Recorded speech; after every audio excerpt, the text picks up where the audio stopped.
Olá! No vídeo anterior, nós vimos a motivação e a definição da integral de Riemann através das somas parciais.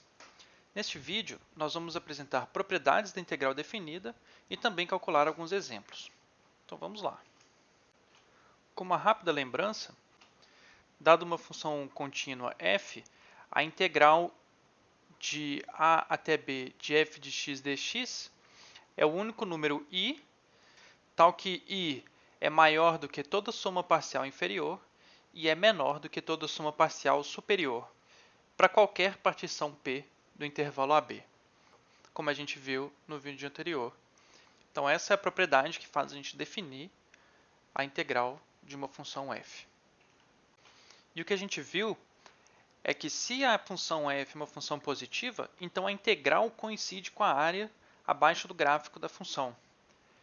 Mas de modo geral, se f não é uma função, é só uma função contínua, não necessariamente positiva em todo o seu domínio, a gente também tem uma certa relação da integral com a área, mas como a gente vê abaixo.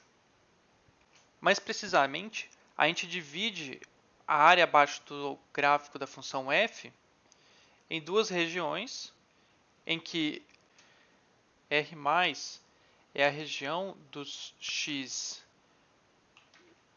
y, tal que o x está entre a e b, e f de x é maior ou igual a zero, e o y está entre f0 e f de x. Então essa seria toda a região positiva abaixo do gráfico da função f, e entre o eixo x, R- seria a região em que a função f é negativa. Ou seja, são os cônjuges x e y, tais que o x está em AB, e o f de x agora é menor ou igual a zero, e essa região, então, agora, f de x, o y está entre f de x e zero, já que o f de x é negativo. Então, a integral resulta, então, entre a soma das áreas positivas menos as áreas negativas. A integral da função f entre a e b é a área da região R+, que está em azul, menos a área da região R-, que está em vermelho. Essa é uma interpretação geométrica da integral usando áreas. O teorema de integrabilidade nos dá um critério para verificar se uma função é integrável ou não no intervalo. Então, uma função vai ser integrável se somente se, para cada epsilon maior que zero, existir uma partição de AB tal que a diferença entre a soma superior e a soma inferior dentro dessa partição é menor do que epsilon. Dessa maneira, a gente consegue provar que toda função contínua é de fato integrável através desse critério de integrabilidade. Porém, eu não farei isso em vídeo. E o que nós vamos fazer agora é usar a definição de soma parcial para calcular algumas integrais mais simples que a gente consegue fazer. Primeiro, então, vamos considerar a função f de x como sendo k, uma constante no intervalo AB, e verificar que a área, que é a integral de a até b de k dx, é k vezes b menos a. Veja que se k é uma constante, então a área da função, a função é uma função horizontal, e realmente, se a gente olhar para a área dessa função, cada caso seja positivo, essa altura aqui é k, e a área que é exatamente a área do retângulo, né? Então, essa área do retângulo é exatamente a base, que no caso é b menos a, vezes a altura, que vai ser k. Essa função a gente pode calcular quanto vale as somas superiores e inferiores de qualquer partição. Então, seja P um conjunto de pontos, x0, x1, xn, uma partição de AB, e calculemos as somas parciais, a soma parcial inferior e a soma parcial superior.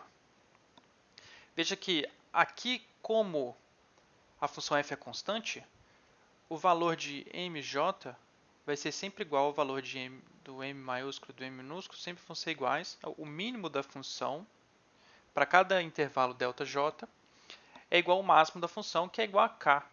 E é por isso que a gente vai poder calcular quanto vale a integral, porque a gente pode calcular quanto vale exatamente cada soma inferior e a soma superior. A soma inferior, então, lembrando, é a somatório de j igual a 1 até n, vamos escrever assim, o mínimo de f de x com x no intervalo xj menos 1, xj, delta de xj.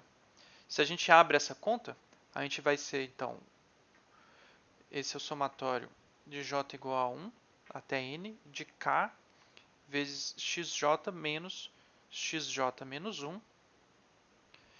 E aqui a gente pode ver que a gente vai ter uma soma alternada, porque quando j é 1, isso vai ser x1 menos x0. Quando j igual a 2, isso é x2 menos x1. Quando j igual a 3, isso é x3 menos x2. E a gente pode ver que o termo maior sempre vai aparecer com um negativo quando a gente passar para o próximo j. Vou escrever alguns aqui só para a gente ver. Isso aqui é k x1 menos x0.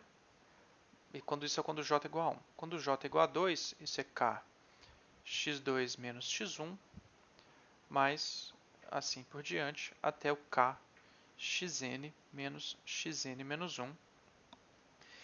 E agora, quando a gente abre essa conta, né, a gente pode colocar os termos em evidência. E aí vai ter um x1 positivo com menos x1 aqui. O x2 vai ter um positivo com 1 no próximo. E a gente vai cancelar todos esses termos, com exceção do x0 e do xn, que é, no caso, exatamente o a e o b. Então, isso aqui fica exatamente k, b menos a. Ou seja, a gente consegue calcular quanto vale a soma inferior para qualquer partição. E, com um cálculo análogo, a gente consegue verificar que toda soma superior também vale k, b menos a.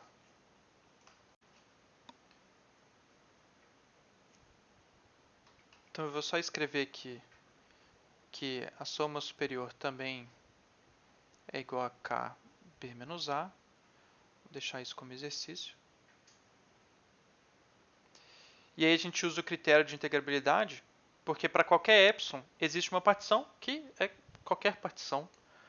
A diferença da soma superior para a soma inferior, na verdade, é zero. Então, para qualquer epsilon e qualquer partição, a soma dá sempre zero, o que significa que a integral é sempre o valor de uma das somas, né, que implica que I é igual a K, B menos A, que é o que a gente queria mostrar. Agora a gente pode fazer o próximo exemplo, que é calcular a integral de f de x igual a x, de a até b, da função x. Então, essa integral vai dar meio de b quadrado menos a quadrado. Não vou deixar em vídeo, mas eu vou colocar o resultado no slide. Aí fica como exercício para vocês tentarem fazer e depois vocês podem conferir no slide como que vocês podem fazer essa integral através da definição. Então, antes de finalizar o vídeo, a gente vai fazer as propriedades da integral. Então, se f e g são duas funções integráveis no intervalo ab e k é uma constante real, vale as seguintes propriedades. A função soma f mais g é integrável e a integral da soma, então a integral de f mais g, é a soma das integrais. Então, isso é a integral de f mais a integral de g. A função k vezes f, que é o produto de f pela constante k, é também integrável. A integral de k vezes f, a constante sai da integral. Então, isso vira k de f de x dx, né? K vezes a integral de f de x dx. Se c é um número qualquer entre a e b, então a gente pode fazer a integral definida de a até b de f de x dx como sendo a integral de a indo até c e somando a integral de c até b. Na verdade, a gente então está quebrando o nosso intervalo e fazendo a integral em duas partes, né? Primeiro a gente vai até o c, depois a gente vai de c até b. A gente tem uma como se fosse um critério de comparação da integral. Se f é uma função que é menor ou igual a uma função g, então a integral da função f é sempre menor ou igual que a integral da função g. Se a gente pensar que a f e a g são positivas, é um pouco simples da gente tentar enxergar isso, né? Já que o gráfico da g está sempre acima do gráfico da f, então isso significa que a área abaixo da função g é sempre maior do que a área abaixo da função f. E a gente vai definir por convenção que a integral de b até a da função f de x dx, isso vale menos a integral de a até b de f de x dx. Com isso a gente vai terminar esse vídeo e as propriedades da integral. Em algum momento no futuro a gente faz alguma prova delas, e eu provavelmente não vou colocar em vídeo, mas escrevo em algum slide, só para a gente ter alguma referência. Então, é isso. Vemos vocês em breve. Até mais.